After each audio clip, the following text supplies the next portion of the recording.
안녕하세요. 오늘은 형사법 9번째 시간입니다. 오늘도 23년도 1차 경찰 공무원 시험 9번 문제를 풀어보려고 하고요. 실행의 착수, 인정을 한 판례, 인정을 하지 않은 판례를 구분할 수 있는 능력, 그 부분을 한번 살펴보도록 하겠습니다. 미수와 관련된 부분이고요. 이 실행의 착수를 인정한 판례, 인정하지 않은 판례를 나눌 수 있는 이 능력, 이거는 굉장히 시험에 어려운 포인트가 되고 변별력이 있는 부분이고, 이 부분 때문에 당락이 결정될 수도 있어요. 그 정도로 중요한 부분이고, 아마 1차 경찰 공무원 시험 문제 중에서 굉장히 많이 틀렸을 그런 문제로 예상이 됩니다. 대단히 어려운 문제예요. 그래서 여러분들이 이거 한번 살펴보도록 하겠습니다. 다만 별도의 이론을 살펴볼 필요는 없을 것 같고, 판례의 OX 중심으로 한번 살펴보도록 하겠습니다. 자, 먼저 실행의 착수에 관한 설명 중 적절하지 않은 것, 이렇게 묻고 있어요. 1번 문제는 소유권 이전 등기 청구권에 대한 압류는 강제 집행 절차를 위한 일련의 시작행위라고 할 수 있으므로, 우리가 어떤 채권에 대한 압류, 채권을 압류하는 행위는 시작행위다. 집행을 시작하는 단계인 거죠. 그래서 이런 전제로 보시면 허위 채권에 의한 공정증서, 자, 가짜 채권이에요. 가짜 채권에 의한 공정증서. 우리가 어떤 변호사 사무실이나 이런 데서 공정증서를 작성하면 그것 자체가 일종의 판결문의 효력을 갖게 됩니다. 근데 가짜 채권에 대한 공정증서를 집행 권한을 한다는 거예요. 집행 권한은 일종의 판결문 같은 거예요. 집행을 허용할 수 있는 권한이 있는 문서라는 거예요.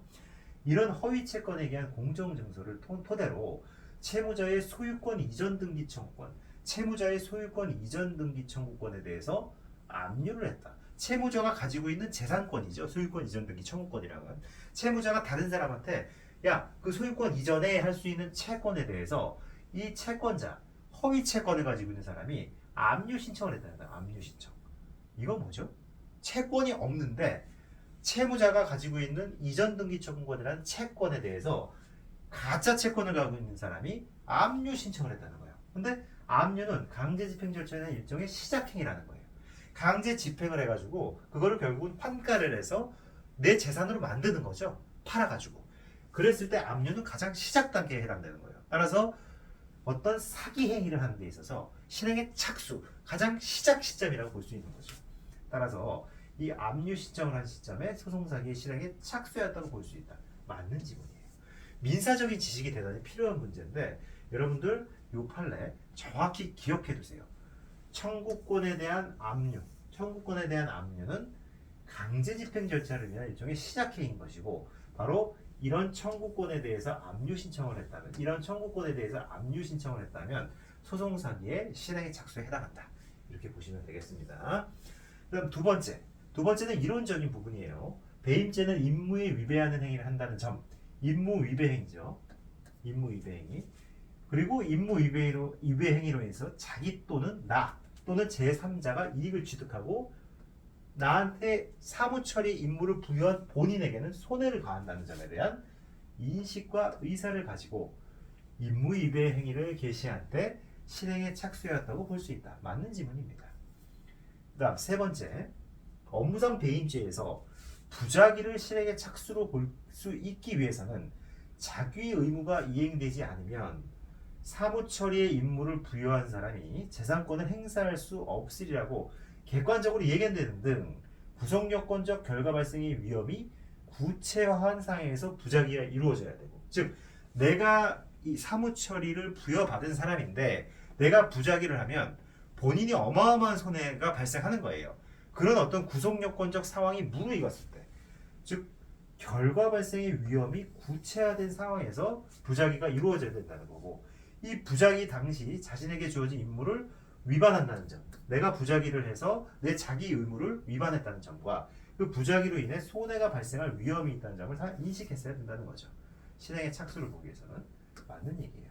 이번 3번은 지문이 긴데 다 이론적인 부분이에요. 그래서 2번, 3번 다 맞습니다. 자, 4번이 아주 중요해요. 1번도 굉장히 중요한데 4번 중요합니다.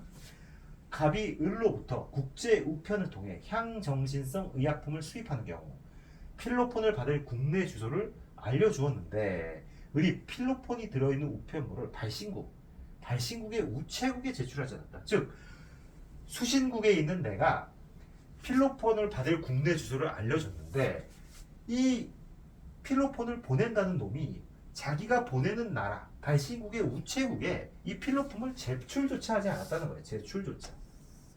이러한 행위는 뭐다? 향정신성 의약품 수입 행위의 실행에 착수했다고 볼 수 있다? 전혀 볼 수가 없다는 거예요. 이거는 나중에 우리가 뒤에서 판례를 읽어보겠지만 예비 행위에 불과하다는 거예요. 실행에 착수했다고 보기 어렵죠. 적어도 발신국에다가 필로폰을 접수는 해야 될 거 아니에요. 이거는 지금 어떤 그런 착수 단계까지 나아간 게 아니라는 거예요. 그래서 이거는 틀렸다. 알겠죠? 다음은 4번입니다. 자, 판례를 한번 넘어가 보면 아까 제가 말씀드린 거죠. 부동산에 대한 권리 이전 청구권을 압류한다. 압류. 이 압류라는 건 뭐죠? 강제 집행 절차를 위한 일련의 시작행위라는 거예요. 따라서 그 시작행위, 허위 채권을 가진 사람이 채무자의 재산권에 대해서 압류를 건 거, 강제 집행으로 나아가는 첫 단계인 거죠. 허위 채권인데 강제 집행을 해? 사기죠. 그것의 실행에 착수가 되는 거예요. 시점이니까 바로 그 딱 나아가는 시점이니까. 그리고 2번, 3번은 뭐 쭉 아까 제가 설명해 드린 대로 그대로 보시면 될 것 같아요. 그 다음에 이 지금 그 메삼페타민, 이 필로폰 사건, 이 필로폰 사건과 관련해 가지고는 가장 중요한 게 뭐냐면 이 발신국 우체국에 제출했다는 거. 이거 뭐죠? 이게 가장 핵심인 거예요. 내가 발신국 우체국에다가 이거를 접수를 해야 실행에 착수해 나아가는 거지. 그거조차 안 했을 때는 예비 행위에 불과하다는 거예요.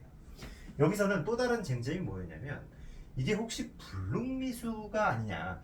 이 지금 그 판결문에는 이 워터볼이라는 거, 이게 지금 워터볼 사건이거든요. 여기 지금 워터볼 사건이라는 것이 이쪽 지문에는 안 나와 있는데 여기 보시면 피고인은 베트남에 거주하는 공소외인으로부터 필로폰을 수입하기 위해 워터볼 액체의 필로폰을 용해하여 은닉한 다음 이를 국제 우편을 통해 받는 방식으로 필로폰을 수입하고자 했다는 거예요. 자, 근데 이거는 워터볼에다가 필로폰을 용해해서 은닉하는 행위, 이걸 통해서 필로폰을 받는 거, 이게 결과 발생이 불가능한 행위인가요? 결과 발생이 불가능한 행위, 불능법, 불능미수에 해당하나요? 여기서는 황당하게 실행의 착수를 인정하고 불능미수로 봤어요. 워터볼에 메스암페타민을 용해하는 거, 워터볼에다가 메스암페타민 맞죠? 워터볼에 필로폰, 죄송합니다. 자꾸 왜 메스암페타민이 나오는지 모르겠는데 필로폰을 용해해서 은닉하는 거, 이거 향정신성 의약품을 수입하는 아주 좋은 방법이잖아요. 이게 결과 발생이 불가능한 겁니까? 아니죠. 근데 결과 발생이 불가능하다, 이렇게 1심 법원에서는 판결을 내린 것 같아요. 그래서 불능미수를 인정했어요. 또 실행의 착수는 또 인정했어요. 근데 이거는 불능미수라고 볼 수가 없죠. 충분히 결과 발생이 가능하다는 거예요. 이 대법원 판례는. 다만 실행의 착수라고 보기는 어렵다는 거죠. 발신국에다가 접수조차 안 했잖아요. 이 필로폰을. 그죠? 그렇기 때문에 이거는 예비와 관련된 부분이에요. 실행의 착수를 인정할 수 없고 예비 행위에 불과하다는 거죠. 그래서 4번이 답이 되는 겁니다. 아시겠죠?